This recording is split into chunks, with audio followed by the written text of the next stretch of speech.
Bible പറയുന്നു, ഒരു മനുഷ്യൻ ഒരുപാട് മണിക്കൂറുകൾ അവൻ അധ്വാനിച്ചു, അവൻ്റെ കഴിവുകൾ മുഴുവനും ഉപയോഗിച്ചു. പക്ഷേ അവൻ്റെ പ്രതീക്ഷകൾ, ആഗ്രഹങ്ങൾ എല്ലാം പരാജയപ്പെട്ടതുപോലെ അവൻ തളർന്നു. അവൻ തളർന്നിരിക്കുമ്പോൾ അവൻ്റെ അടുക്കലേക്ക് ഒരുവൻ വരികയാണ്. അവൻ വന്ന് അവനോട് എന്തൊക്കെയോ സംസാരിച്ചു.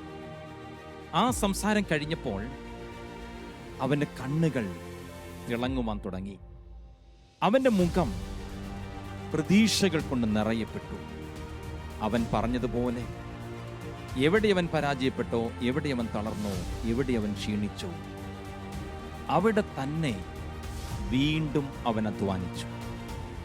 ആ അധ്വാനത്തിന് ഒരു ഫലമുണ്ടായി. അവൻ്റെ പ്രതീക്ഷകൾ, അവൻ്റെ കണക്കൂട്ടലുകൾ തെറ്റിപ്പോയിടത്ത്, പരാജയപ്പെട്ടിടത്ത് അവൻ്റെ ജീവിതം ഉയർച്ചയും അനുഗ്രഹവും കൊണ്ട് നിറയപ്പെട്ടു.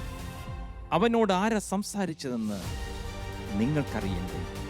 അവൻ്റെ പേരാ യേശു ക്രിസ്തു. നിങ്ങളുടെ കണക്കുകൂട്ടലുകൾ എവിടെ തളർന്നു പോയോ, എവിടെ പരാജയപ്പെട്ടോ, എവിടെ നിങ്ങൾ ക്ഷീണിച്ചോ, അവിടെ തന്നെ നിങ്ങളെ ജയമാക്കി മാറ്റുവാൻ, ഉയർച്ചയാക്കി മാറ്റുവാൻ, അഭിവൃദ്ധിയാക്കി മാറ്റുവാൻ ഈ യേശു ക്രിസ്തുവിന് കഴിയും.